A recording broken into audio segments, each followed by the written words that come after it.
In the distant future, humanity's struggle against the alien alliance known as the Zither reached its apex. For centuries, the Zither had invaded planet after planet, overwhelming species with their advanced technology and brutal warfare. However, they had underestimated the one species that would soon change the balance of power: humans. The Zither's first mistake was assuming that humanity's small numbers and primitive weapons would be no match for their fleets. But as the Zither soon learned, humanity's greatest strength was its unbreakable will to fight, to survive, and to protect their own. Now, on a dying planet called Saren, the last bastion of human resistance stands ready for its final confrontation. The leader of the human resistance, Captain Elias Kane, stood at the edge of a decimated cityscape, his eyes scanning the horizon where a dark cloud of alien ships loomed. The battle had raged for days, and Saren was on the brink of being lost. His men, few in number but fierce in spirit, had held the line against overwhelming forces. The Zither had launched wave after wave of attacks, deploying ground troops, war machines, and even colossal bioengineered beasts. But Elias refused to surrender. The humans had fought for their survival, using guerrilla tactics and their knowledge of the terrain to outwit the technologically superior invaders. Now, with their final stand approaching, the humans had one advantage left: hope. As night fell, a hum of energy surged through the resistance base.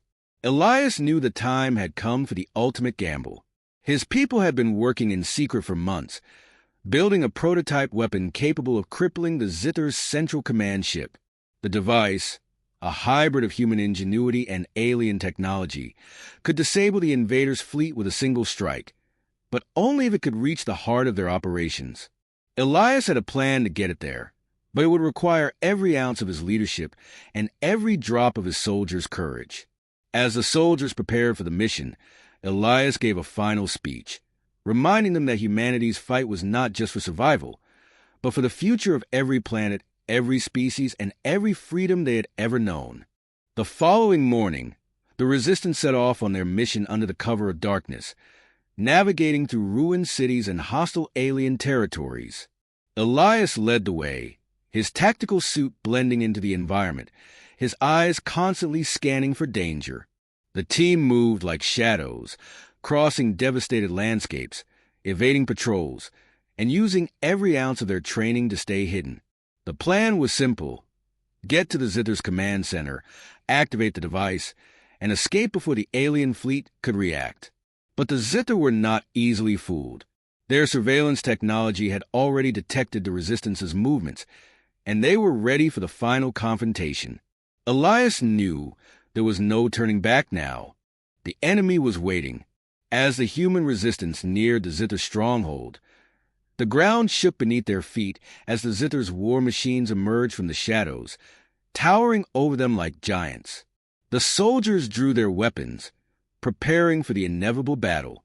Elias gave a signal, and the humans struck first, launching a volley of grenades and plasma charges at the oncoming invaders. The explosions lit up the sky, sending debris and alien soldiers flying. Despite the overwhelming firepower of the Zither, the humans fought with a ferocity born of desperation. They knew that if they failed, humanity would be extinguished forever. Elias fought alongside them, moving through the chaos with a calm intensity that inspired his team to push forward, never pausing for rest, never considering retreat. The battle raged on, but Elias's team was close, just a few hundred meters from their goal. The sounds of war were deafening, yet Elias remained focused on the mission. The Zither had thrown everything they had at them: drones, bio-beasts, and even their elite warriors, the Zither commanders, trained in every form of combat. Elias's team was outnumbered and exhausted, but they fought on with a relentless determination. Just as they neared the command center's entrance, an explosion rang out from the side. An ambush. A squad of Zither commandos had flanked them, cutting off their escape. Elias felt a brief moment of panic, but then, with the survival instinct that humans were known for, he took charge, rallying his men to form a defensive perimeter. It was a matter of life or death now. There could be no second chances. In the final moments of the battle, with their escape routes cut off, Elias knew they had one last chance. He activated the weapon, sending the signal to detonate it at the heart of the Zither command center. The energy pulse erupted, a blinding flash of light, followed by a powerful shockwave that reverberated through the ground.